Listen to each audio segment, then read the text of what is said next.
Tieto sochy sú z dielní súčasných umelcov. Niektoré mená možno budú pre vás neznáme. Sú tu totiž mnohí svedci, ktorí nevykonali nič mimoriadne. Nezaložili rehodu, nenapísali knihy a nemali žiadne zjavenia.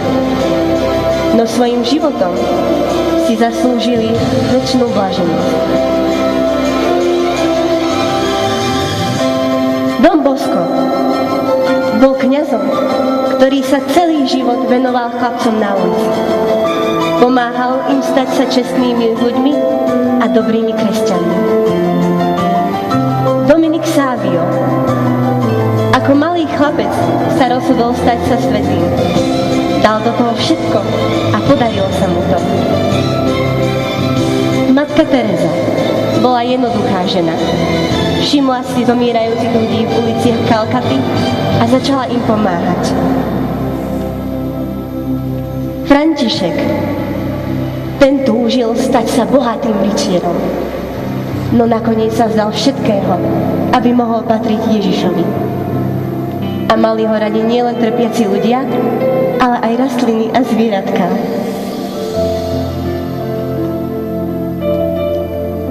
Tereska Ježišova neurobila nič zvláštne, ale všetky, aj tie najmenšie veci, robila s tou najväčšou láskou. A svätej Faustíne sa zjavil sám Pán Ježiš a poprosil ju, aby namalovala jeho obraz a svedčila celému svetu o jeho veľkej láske voči nim. Vidíš, žili jednoducho. Plnili si svoje povinnosti, denne robili drobné dobré skutky a hlavne boli veselí. To by som zvládol aj ja. Áno, Boh dáva veľa milostí tomu, kto sa rozhodne stať sa svätým. A keď si so svätcom urobíš svojich priateľov, uvidíš, koľko ti budú pomáhať. Keď si predstavím, že raz budem mať svoju sochu a to ani nemusí byť zbičovaný, ani nosiť v topánkach kamene. Vyzerá to byť celkom výhodné. Stačí byť veselý a dobrý a nebyť zlý, mať tam hore priateľov a nebo mám isté.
Takže myslím, nie len v svojom mene, ale aj v mene vás všetkých by som chcel poďakovať týmto mladým hercom našim.